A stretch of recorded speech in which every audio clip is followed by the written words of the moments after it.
तो किसान भाइयों, मिर्च की फसल में शुरुआती दिनों में मतलब पहले जो 30 दिन होते हैं वो बहुत महत्वपूर्ण है। उसी पे डिसाइड होता है कि आखिर तक अपने पास कितने ज़्यादा से ज़्यादा पौधे रहेंगे और कितना प्रोडक्शन मिलेगा। नमस्कार किसान भाइयों, क्या इस साल आपने मिर्च की फसल लगाई है या इस साल आप लगाने वाले हो? तो ये इस वीडियो को पूरा अवश्य देखिए। बल्कि हम अ, फ्लावर्स या फ्रूट्स लगने के बाद में उसके ऊपर ध्यान देने लगते हैं, तब तक वायरस आ जाता है, किधर मर आने लगती है, डैम्पिंग ऑफ होता है, बहुत सारी अड़चनें होती है। तो उसके लिए पहले 30 दिन बहुत महत्वपूर्ण है। अभी कैसे? जैसे पहले हमने नर्सरी को सीड दिया या हमने खुद के नर्सरी में डेवलप किया, 5 से 6 दिन में पहले कुछ पत्ते आए, उसके बाद में 25 से 30 दिन तक वो पौधा बन गया। और उसके बाद में ट्रांसप्लांटेशन अब या फिर अपने खेत में लगाने के लिए वो रेडी है। तो अभी ये सब करते समय उसमें एक माइकोराइज़ा का और एक ट्राइकोडर्मा, इस 2 फंगस का एप्लीकेशन हो जाना ज़रूरी है।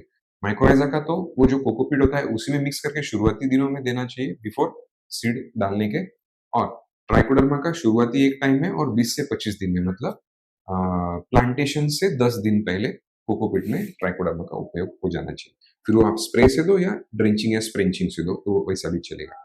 उसके बाद में प्लांटेशन के पहले जब हम वो 60-70 या 104 108 का जो ट्रे होता है, वो ट्रे को अपने खेत में लेकर आते हैं और प्लांटेशन करते हैं। उसके पहले हम जो उसकी ट्रीटमेंट करते हैं उसमें केमिकल का उपयोग ज्यादातर किसान करते हैं, जैसे थाइफोनेट मिथिल हो गया या और कोई भी फंगिसाइड का उपयोग होता है। मैं उसमें सजेस्ट करूंगा कि उसमें भी आप जैविक का उपयोग करें। अभी क्यों?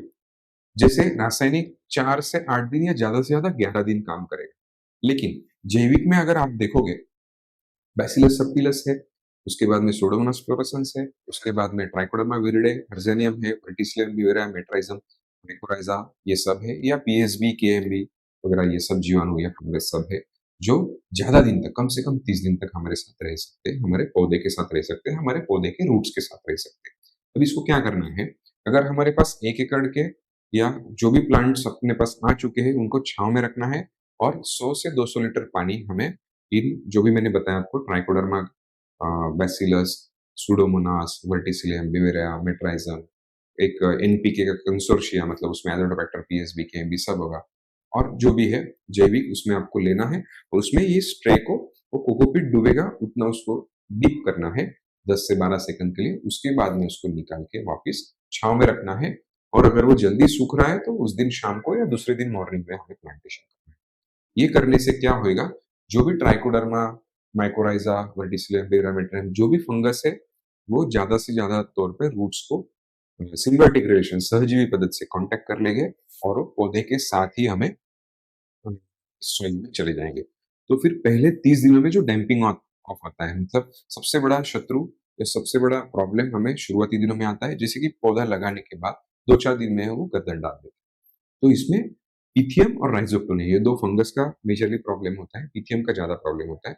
जैसे पौधे की जो स्टेम होती है वो पिल-पीली हो जाती है और वहाँ से पौधा गर्दन डाल देता है, ऐसा भी होता है। तो ये सब नहीं होने के लिए हमें ये ट्राइकोडर्मा या बाकी फंगस और जीवाणु बैसिलस वगैरह का हेल्प करेगी। अभी बैसिलस क्या करता है? बैसिलस जो जर्म टिप होती है शत्रु फंगस की, उसको ब्रेक करने के लिए हेल्प करता है, जिससे उसका मल्टीप्लिकेशन रुक जाता है। और सुडोमोनास फ्लोरोसेंस रूट्स के अंदर से शूट्स के टिप तक डेवलप हो जाता है, जिससे कि जाइलम और फ्लोएम, अन्ननलिका और पानी नलिका के अंदर जो फंगस जाती है, जैसे फ्यूजेरियम या फाइटोप्थोरा बहुत इश्यू होता है, तो उसको वो प्रिवेंटिव और क्यूरेटिव पद्धति से ठीक करेगा।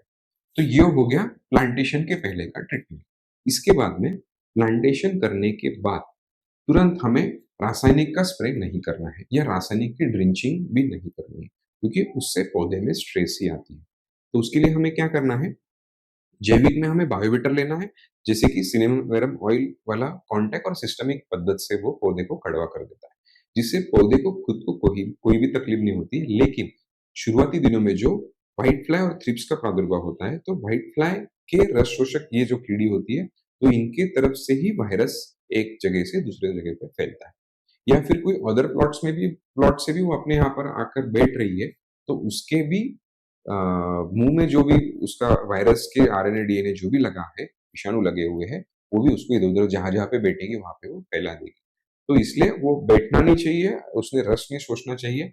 इसके लिए पौधा अगर कड़वा हो जाए तो, और कॉन्टैक्ट और सिस्टमिक मतलब बाहर और अंदर दोनों तरह से अगर कड़वा हो जाए तो कितना बेटर रहेगा। तो इसके लिए बायोवेटर का आप उसमें उपयोग करें। उसके बाद में वायरस की प्रतिकारक क्षमता अगर पौधे में आ गई, जैसे हमने लसीकरण करने के बाद कोविड के प्रति प्रतिकारक क्षमता आने की वजह से अभी हमें उसकी कोई भी दिक्कत नहीं, तो उसी प्रकार से वायरस के लिए हमें कोनिग नाम का उत्पादन का एक बार 2 ml से यूज करना है। तो 1 से 30 दिन तक कम से कम 2 से 3 एप्लीकेशन हमें ये बायोवेटर कोनिग के, अगर आप कोई रासायनिक भी स्प्रे ले रहे हो या कोई जैविक भी स्प्रे ले रहे हो, तो उसके साथ करना जरूरी है, या उसके साथ भी आप कर सकते हो, जिससे हमें अलग खर्चा लेबर का नहीं होगा। तो ये एक है। उसके बाद में ड्रेंचिंग। ड्रेंचिंग में हम जैविक में रूट रक्षक कीट, रूट मित्र कीट, ऐसा कुछ हम उपयोग कर सकते हैं, जिससे सब मित्र फंगस और मित्र जीवाणु है, और जो अपटेक के लिए भी, और शत्रु फंगस से, शत्रु जीवाणु से भी हमारी हेल्प करेंगे। और उसके बाद में शुरू से लेके 28 दिन तक हमें रासायनिक में कोई फर्टिलाइजर्स जैसे एनपीके है, माइक्रोन्यूट्रिएंट्स है, उनका भी उपयोग करना है। अभी उनका उपयोग अगर हमें करना है, तो उसके लिए डायरेक्टली कितने केजी तक, कितने ग्राम तक यूज करना है, ये मैं आपको ऐसे नहीं बता सकता हूँ, क्योंकि हर किसान की जमीन अलग है, पौधे की वैरायटी अलग है, उसके बाद में उसी के साथ उस पे आने वाली कीड़, रोगराई, फफूंद जो भी है वो अलग है। तो इसके लिए हमें, आपको क्या करना है, इस वीडियो में आप कमेंट कीजिए, कमेंट में आपका फोन नंबर और आपकी फसल का नाम, जैसे मिर्च के जैसे और भी कोई फसल होगी तो उसका भी नाम आप कमेंट कीजिए। फिर अगले 24 से 48 घंटों में हमारी जो एक्सपर्ट टीम है, एग्रोनॉमिस्ट एक्सपर्ट टीम है, वो आपको संपर्क करेगी और आप जो भी इनपुट दोगे उसके बारे में सहायता करेगी। अभी इसमें सबसे महत्वपूर्ण बात यह है कि आपको व्हाट्सएप का नंबर भी दिया होगा स्क्रीन पे, तो इस नंबर पे भी आप आपके फसल का नाम हमें कमेंट कर सकते हैं। उसके बाद में हम आपको संपर्क जल्द से जल्द करेंगे। अभी ये सब करते समय एक बात मैं आपको सजेस्ट करूंगा कि बेसल डोज अगर आपने अब तक डाला नहीं है या आप डालने वाले हो, आफ्टर प्लांटेशन भी डालने वाले हो, तो उसमें सीएमसी टेक्नोलॉजी वाला कोई माइक्रोन्यूट्रिएंट्स का उपयोग करें, जिससे कि वो इस भारी बरसात में लीच आउट ना हुए, पौधे को रेगुलरली अगले 30 से 45 दिन तक उपलब्ध हो। तो वो एक आप जैसे प्राइम 45 उसका आप उपयोग कर सकते हो, और उसी के साथ आप मिसावैम, जिसमें एज़ोटोबैक्टर, पीएसबी, केएमबी, थायोबैसिलस, मतलब जो एनपीके कंसोर्शिया होता है वो कंसोर्शिया है। उसके बाद में उसके साथ माइकोराइज़ा है, और उसके साथ उसमें ट्राइकोडर्मा भी है। तो इसका भी एक 4 केजी का एप्लीकेशन आप उसके साथ आपके बेसल डोज के साथ कर सकते हो, या बेसल डोज डालना हो गया है तो भी आप आपके प्लांटेशन किए हुए प्लांट्स के आजू-बाजू में थोड़ा-थोड़ा डाल सकते हो। तो अगले 30 दिनों तक अलग-अलग पार्टिकल साइज रहने की वजह से वो धीरे-धीरे पौधे को जीवाणु की और मित्र फंगस की उपलब्धता करते रहेगा। तो इस वीडियो को आप लाइक करो, कमेंट करो, आप इसको ज़्यादा से ज़्यादा किसानों तक शेयर भी करो, और हमें सब्सक्राइब भी करो। धन्यवाद।